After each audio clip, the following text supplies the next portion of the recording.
everybody else, including Teddy Atlas, do this bullshit of, he didn't win that fight. And like who the fuck cares? The scorecard said he did. Like, that's everybody's argument at the end of every fight. Well, when he fought so-and-so, he didn't really win that fight. It doesn't matter. And it goes down as a win.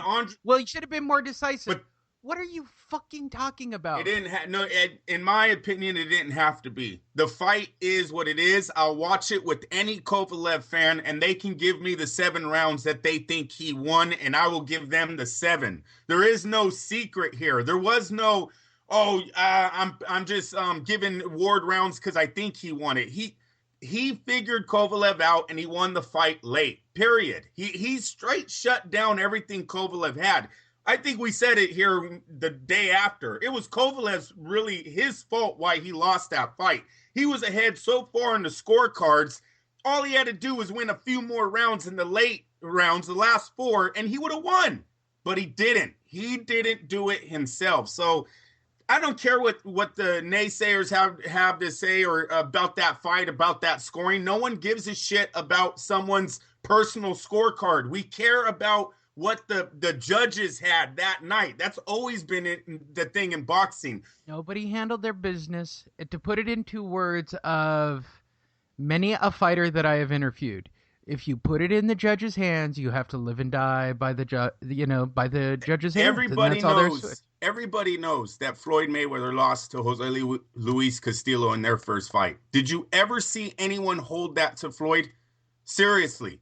And when he retired, did anyone go, oh, well, he really lost to Castillo, so he's not even one of the best in the world? Castillo had been... Same thing with Pernell Whitaker. Same thing with Whitaker.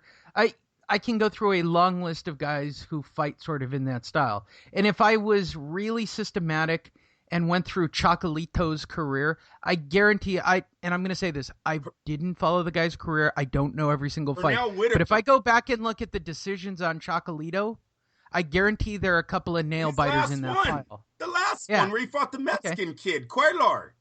They're going to rematch that fight. Lee, Pernell Whitaker loses to Jose Luis Ramirez as a lightweight. No one gives him shit about that when he retired. No one says, oh, well, he really lost that fight, so how can we put him top 3? They have Pernell Whitaker right under Roberto Duran. Because Sergey Kovalev is HBO corporate. That's all there is to it.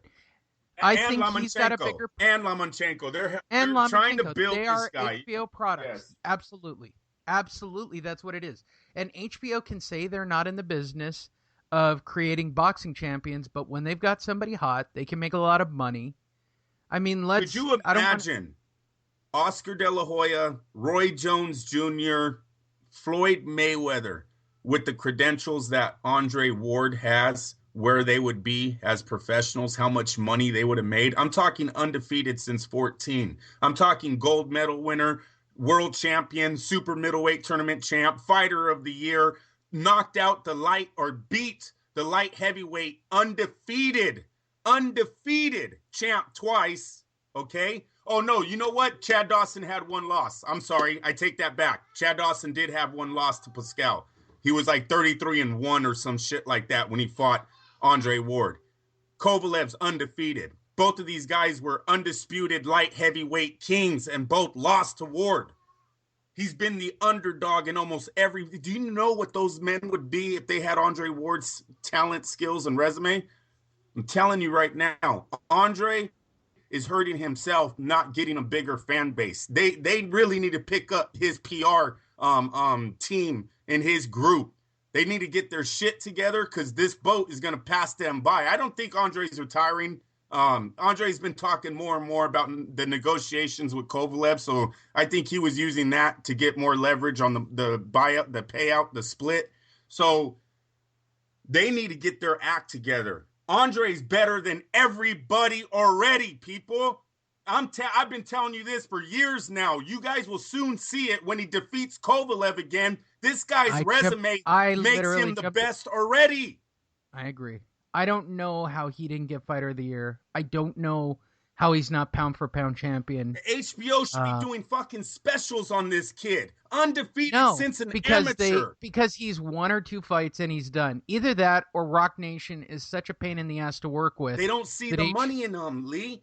That's exactly what it is. Yeah, it's the market side. He doesn't. Kovalev can fight 4 times in a year, and they're big fights, and they're knockouts, and they're spectacular. And if they get 1 million people watching HBO on a Saturday night to beat for Kovalev, that's a win.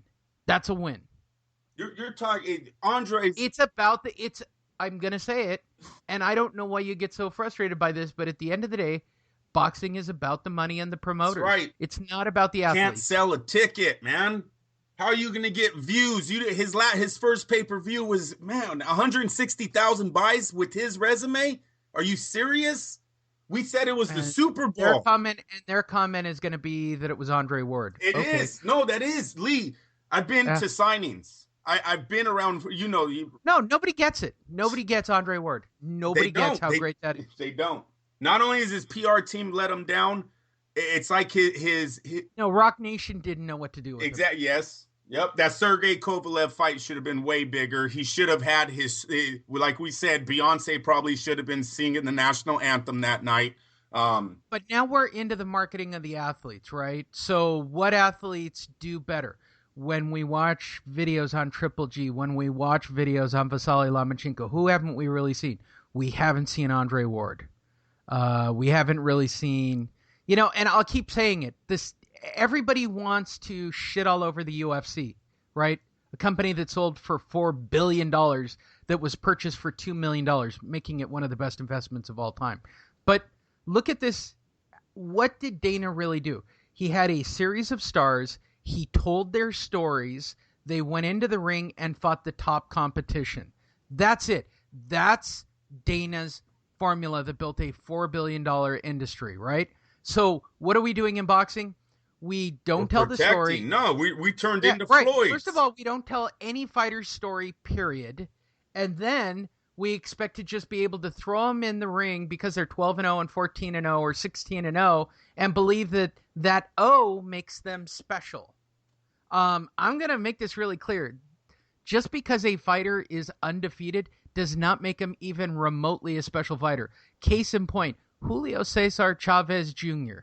They kept this guy as protected and undefeated as long as humanly possible.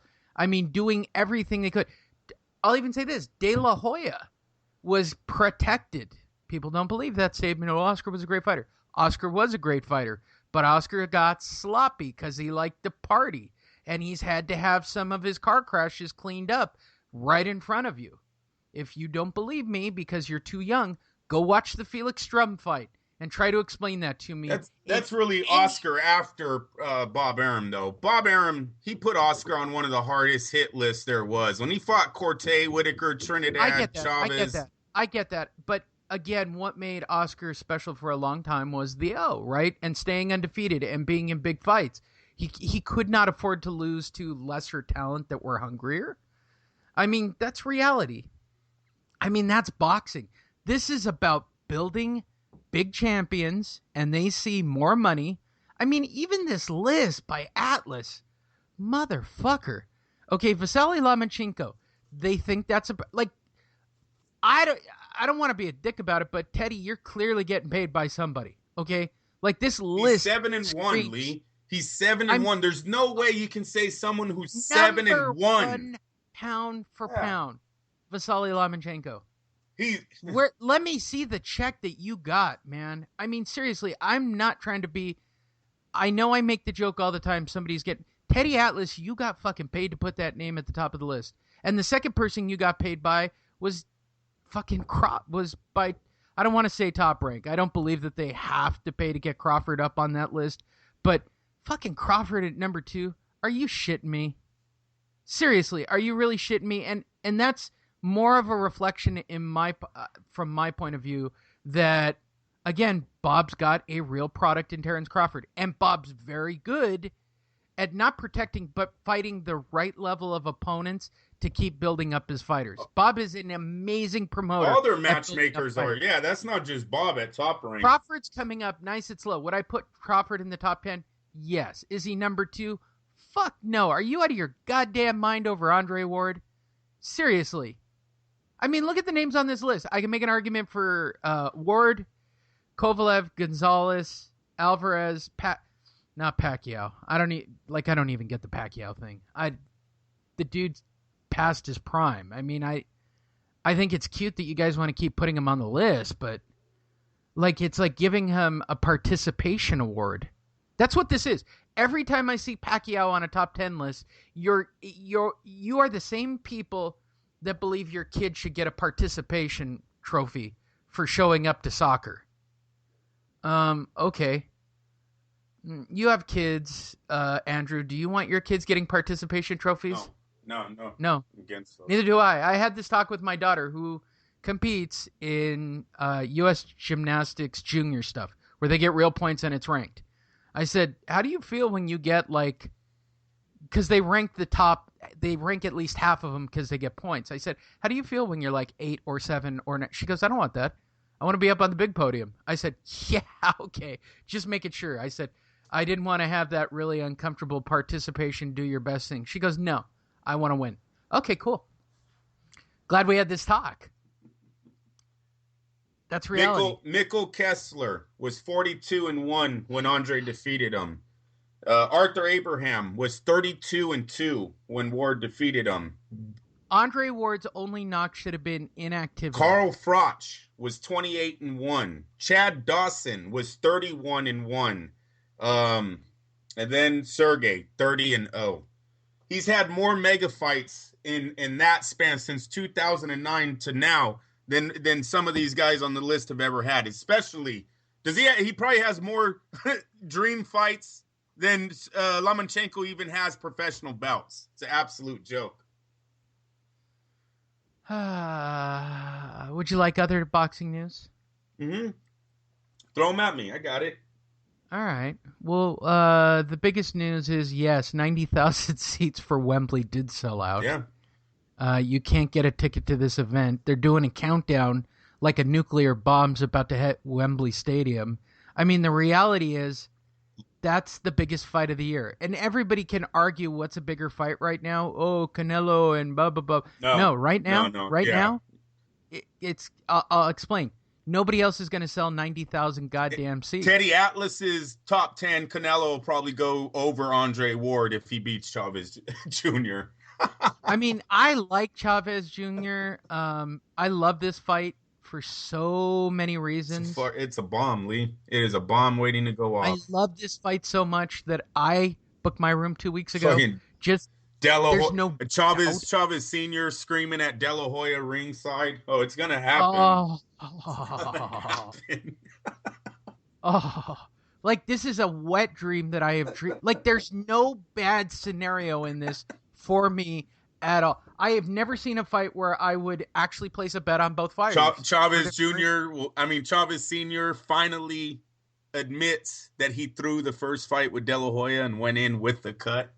The only way it could get better is if I had like a pro wrestling ending, right? Where it was like some kind of weird schmoz. Chair ends the fight. Yes, chair shots or somebody cut, or old school, right? Somebody brings a gun into the ring after the fight and disputes the decision, right? That's the only way it can get better.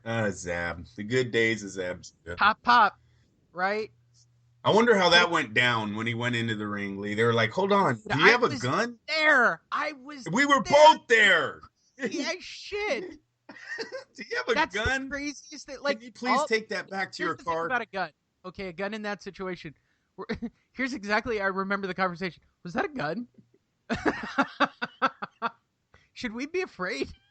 Yeah. Oh my gosh, that's so great. Like, I can't. I need it to be May already. I'm so excited about that fight. Like, I can't physically get more excited about that fight. Now, 90,000 seats are sold out at Wembley. They're doing the story. They're starting to build that card. They're talking about great fights for the undercard. Nothing that I want to talk about because they're not really fighting anybody. But they're definitely showcasing a lot of K2 talent on the undercard. When they finally finalize, we'll talk about it. Nothing is coming up, in my humble opinion, in the PBC at all. Let me tell you, the PBC is pretty nervous now. PBC, Deontay Wilder. I'm telling you, the number 2, I'm telling you, Eddie Hearn's Matchroom Boxing, I'm going to say it, number 2 I'm going to say right now, as of 2017 right now, number 1 boxing promotion.